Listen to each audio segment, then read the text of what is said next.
In life, in business, there is a lot of ups and downs. The one constant is change. And boy, do we fight it.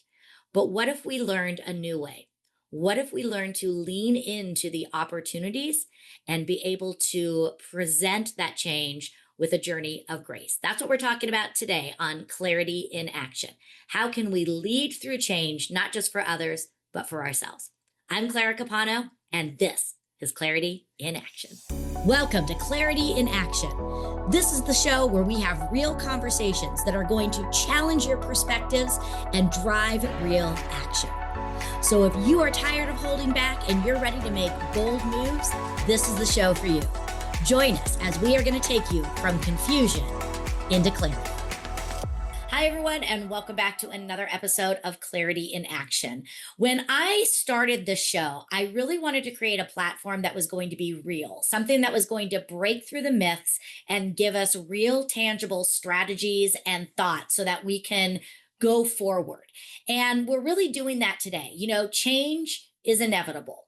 Leading through, managing through, growing through change, that's the struggle that most of us have. And how can we do that in a graceful, radiant, and purposeful way? So to talk about how we can lead both ourselves and others through change, I have my new friend, Johanna Danaher, here with us. She is the Chief Energy Officer and founder of Anchor to Aspire. So Johanna, welcome to the show. Thank you so much. I am so excited to be here. Change, as you said, is constant. It's probably the only thing that's constant in our lives. And I love talking about change. So Yeah. thrilled to have that convo. You know, one of the reasons I wanted to bring you on the show is because, as you mentioned, change is inevitable and we know it. And we try to either avoid it or get through it as fast as possible.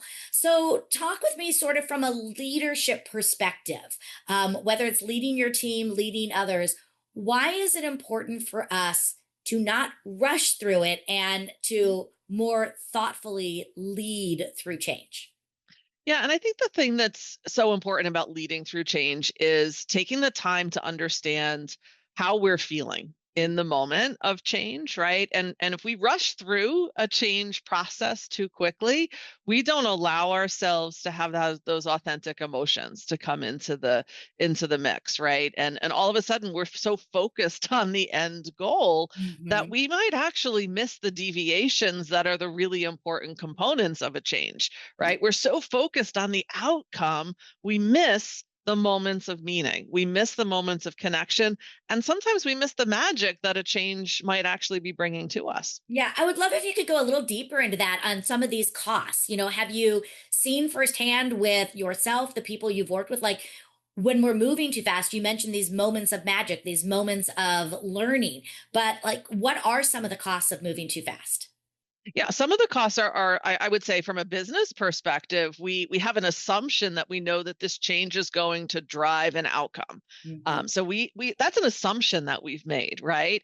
And so a cost is if we don't move through the change intellectually, strategically, at different moments in time, we're not actually testing to Mhm. see if we're actually going to achieve that outcome. So again, we're making an assumption that the change will lead someplace. We don't test, we don't assess, we don't pivot where we need to because we're so focused on that end goal that we're missing everything in the moment. Yeah, And that's then, sorry. no, no, go ahead. That's a really good point.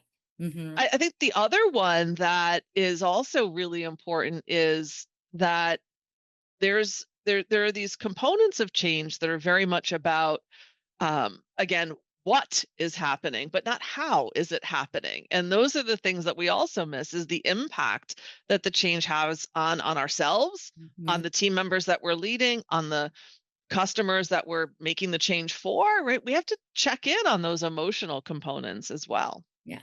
So there's the danger of moving too quickly, but is there also a danger of moving too slowly?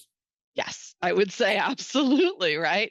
If we don't move fast enough, then we're putting ourselves at the risk of being obsolete or, falling behind a competitor or just being stuck or stagnant when we think about not making a change fast enough in our own careers or in our own lives. So it is that balance, right, of moving fast enough, not getting stuck, but testing along the way. And I almost like to use the lens of it's progress over perfection, Right. right? Sometimes when we're thinking about the change, we're not moving fast enough because we want it to be perfect, but then we're not making any progress. So it's all of those things combined together. And I think again, change can be so uncomfortable in the moment, but I like to really work to shift my mindset and tag into the word of evolution. When you look at civilizations, when you look at, industries, you look at inventions, everything has to evolve. We can't stay still. And if we don't change, like you said, we're going to become obsolete. And that's the same thing with our teams, our environments, they become stagnant. We need the change to keep things engaged, energized, and, at the top of our game. But it can feel tiring, Oh, right? yeah. You're absolutely right. We need change. Change is, again, absolutely fundamental to thriving as a species, as an Mhm. environment, as a planet, but it can feel overwhelming and it can feel tiring. So it's important to then recognize that those emotions are actually, playing a really big part of how we thrive in Right. change or how we don't. Exactly. So, you mentioned this word thrive, and, a lot of times we hear that thrive, survive, and they come in there, and, the paradox of the two of them. I sometimes think when we don't change again, we get stuck in our comfort zone, which becomes a survival zone. And I also think that there is a danger because like especially right now, we're coming out of what I feel is this push on the hustle culture. Hustle, hustle, Mhm. hustle, do more, work harder. And I think we're now starting to learn that yes, you still need to work, but putting the hustle in isn't always what really serves us. And we're talking to people and everybody's burned out and there's some normalization to this survival mode. I would Mhm. love to have you talk about how when you're looking about, aspiring to your next level, how dangerous living in the survival zone can be. Yeah, yeah, absolutely. And living in that survival zone, I think, is what many of us have come to see as our new normal, as you Mhm. said, right? But it's not enough to just survive, right? It's in survival zone for me, it's not just about burnout. It's a space where you're fully functioning in many ways, right? Because you're getting work done. Mhm. Um, we talked about it as putting out every fire that comes your way, or in the US, there's this carnival game, right? You whack the little head that pops up all the time, and then thousands of them pop up all the time. So you're functioning, but you're not flourishing. Mhm. It's almost like there's the science behind it from a physical perspective is your nervous system is always on. It's doing, it's producing, you're managing, but your energy is flat, Yeah. right? It's not sustainable over the long Mm. term. Sometimes it may actually show up where people see that you're projecting capability from the outside, but you're really disconnected inside. You might feel that your flow is no longer there. You're getting a lot done, but you're exhausted at the end of the day. Mhm. And ultimately, the risk that comes with us staying too long in this survival zone is it dulls our creativity. It dulls our ability to truly be empathetic, right? When we're thinking about engaging with others, and it limits our long-term perspective, right? So because we're so focused on doing in the moment, we're Right. not thinking long term. And we're also not able to be truly fully present for those that matter most to us. Yeah. Clarity in Action is proudly sponsored by Telehealth for Her, where women's health finally gets the attention it deserves. At Telehealth for Her, they offer professional, comprehensive medical care designed to optimize your hormones, restore your gut health, and boost your energy. Because let's get real. Who doesn't need more energy? Your body is the foundation of everything you build. So let's make sure we are fine tuning it for optimal performance. So if you've been out there crushing it in life, but still feeling a little bit off with some of that brain fog, hormone changes, sleepless nights, or emotions that are all over the place, I'm here to tell you, you are not alone. Telehealth for Her helps ambitious women just like you take back control and feel like yourself again so that you can keep leading with purpose and power. Check them out at mariahprinceallen.com or Telehealth for Her and start your journey back to a vibrant, unstoppable you. Clarity in Action is proudly sponsored by My Cluck Hut. Yes, the soap company that is the one your mother should have warned you about. Now, don't let the name fool you. This eco friendly soap company will get you clean without feeling dirty. But you know what? My Cluck Hut is about more than just getting clean. They have built and continue to grow a community that gives a cluck about the planet, about people, and about creating a reality where diversity and sustainability are not a pipe dream, but fundamental core values. So when you shop with My Cluck Hut, you're not just buying soap, you're choosing to be a part of something bigger than any one of us can be alone. So if you believe in shopping with purpose and from a brand that isn't afraid to speak truth to power, then go check them out, mycluckhut.com. The 2025 Tennessee Pride Chamber Allied Business of the Year. My Cluck Hut, it's more than a soap company, it's a clucking revolution. So if you're leading others and you notice that they're in this, spot where they're not flourishing, well, going to them and saying, hey, you got to get out of this, they may not connect with it, and easier said than done. So what are some things we can do to pull those around us out of that survival zone and get them into that point where they are flourishing? Yeah, so a couple things that come to mind here. And the first one that's most important is we have to recognize it in ourselves.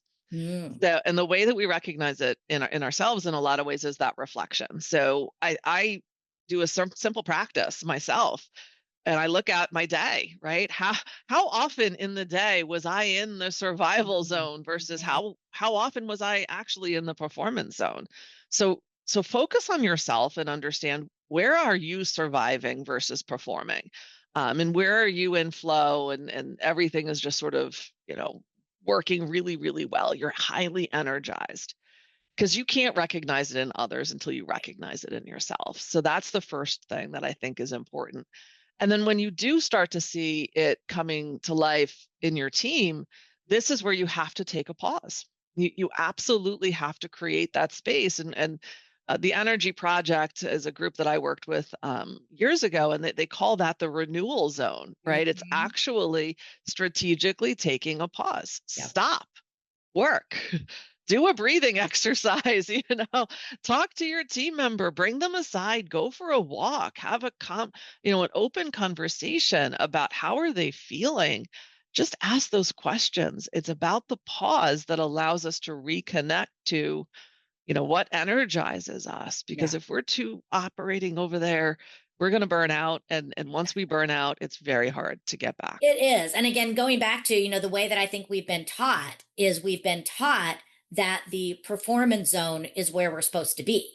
And, you're right. That's where we are operating on all cylinders. That's where we're doing our best work going. No, I don't want to say our best work. That's where we're doing our highest level of work. But you can't stay there forever because it also takes the most energy. So we have to remember that there are times to perform and there are times to recover, and giving ourselves grace to go into that recovery zone. And I think as a leader, I can't tell you how many people, you've probably seen this too, they don't take vacation days and they're Mhm. proud of it. Oh, I don't need time off. And it's like, okay, you're not taking time off just for you. You're taking time off for the people that you serve.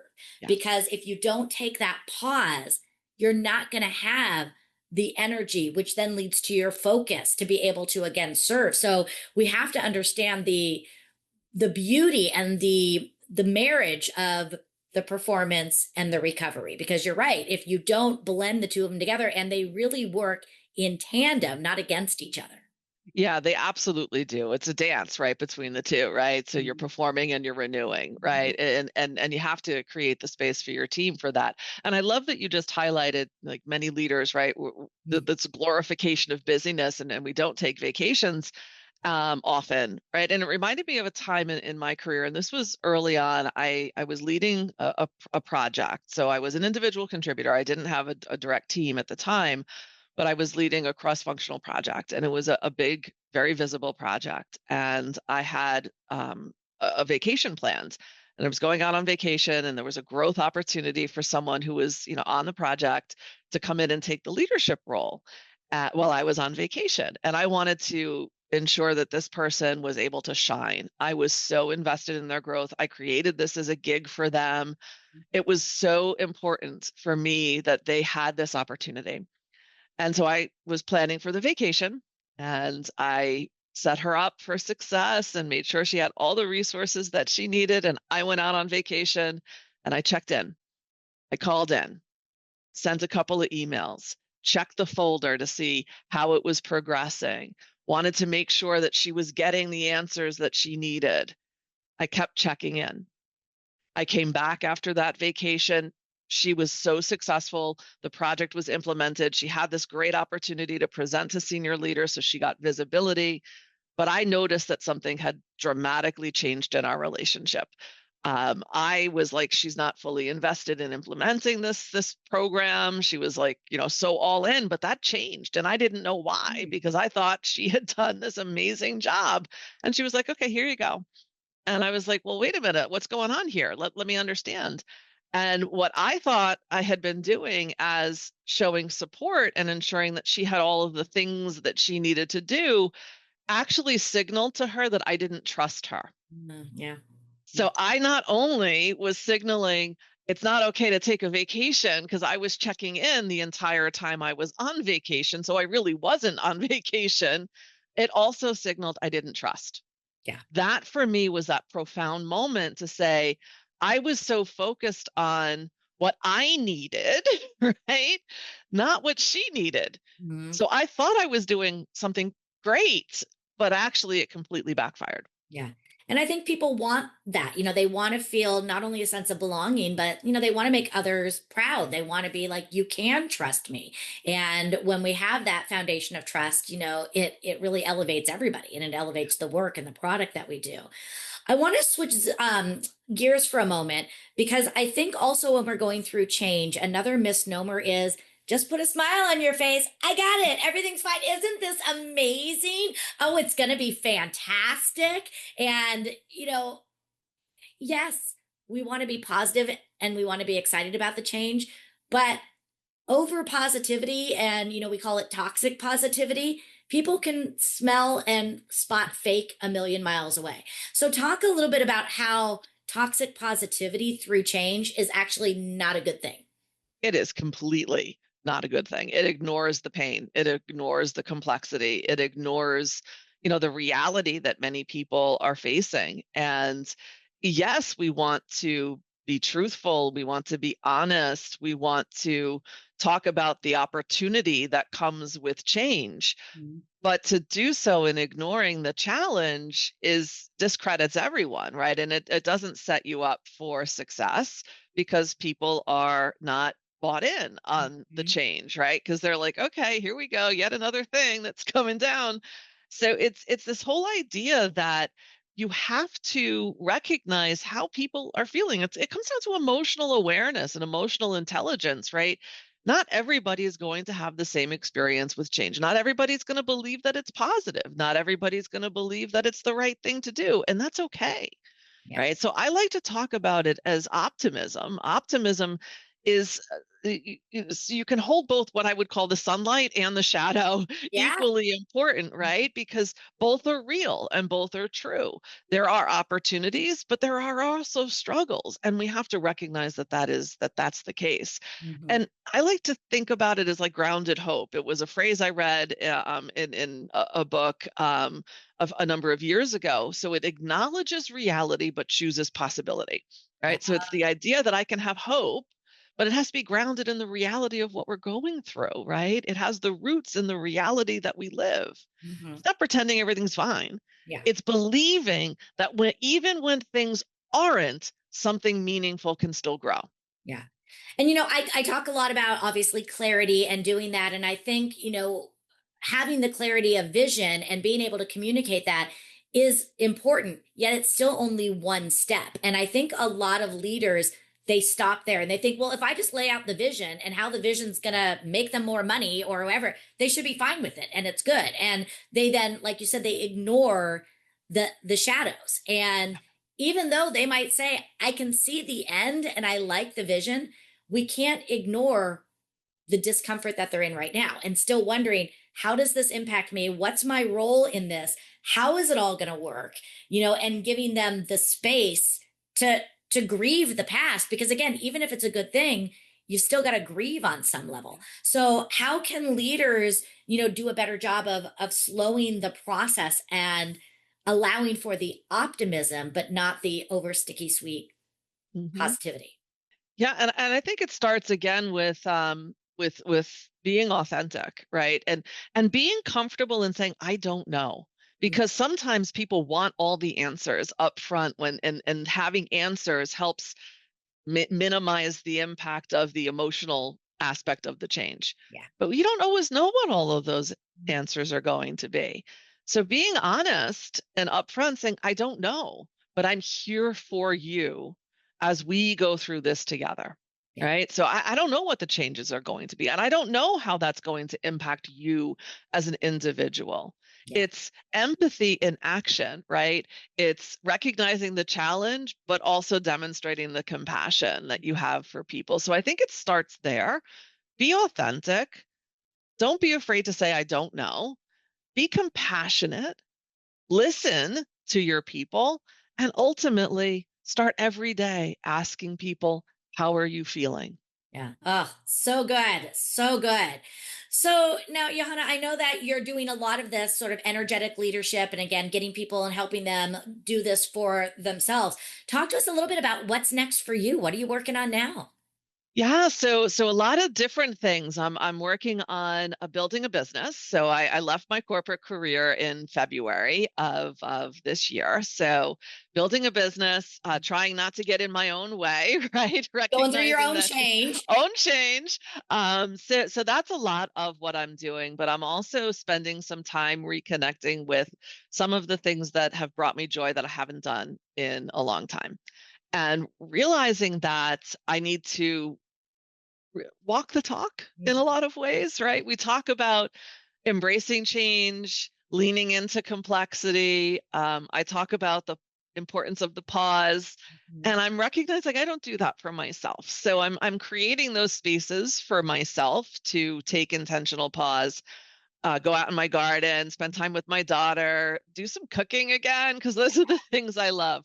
I So love that's what I'm doing. But I'm also, from a business perspective, building a community where we can come together as women who are in our midlives, mid careers, going through some sort of change, whether it's menopause, whether it's a career shift, whether you're an empty nester, whether you're embracing retirement. So come together as an intentional group of women to support one another and renew ourselves in various different ways. So that's in the works right now with a goal for me to launch that early in the new Oh, year. I love it. Well, when you get it launched, let us know so that we can share that with all of our followers here. Absolutely, will do. So, I have one last question that I would love to ask you, and that is sitting where you sit today and going through your journey, learning what you've learned. How do you define success for yourself? This is one I've been really thinking on quite a bit. So defining success for myself is really all about doing work that is aligned with my values. And I've had to really relook at my values and understand, are they are they true to me? Mhm. Are they still true to me as I move into this next phase of my life? So I'm successful when I can answer the question, my work has meaning for me and for others. That's success in and of itself, and that I have been able to deliver a meaningful impact Mhm. for someone so they're able to step into their greatness. Love it. Well, Johanna, thank you so much. And your work today definitely did bring meaning to us, and I know those that are following. So keep sharing these words. So much congratulations to you on your next chapter, and look forward to following all of your success. Thanks for being here with us today. Thank you so much. I really enjoyed the conversation. I really love what Johanna was talking about. So many key things on, understanding that we've got to give space for change and that rushing through it or holding back is not going to serve us. We need to do it at an appropriate pace so that we are learning, we are moving forward, and also allowing for the evolution. I think it's really important that we check in with those around us to see how they are doing with it.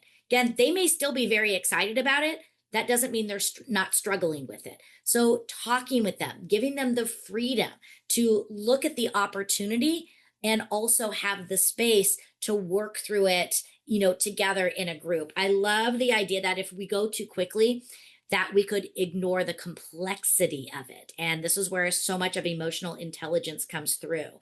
And, she talked about the idea of, are you functioning or flourishing? And we want to make sure that we're tapping into our energy quadrants so that we can flourish through change. And then always remembering authenticity is at the heart of everything.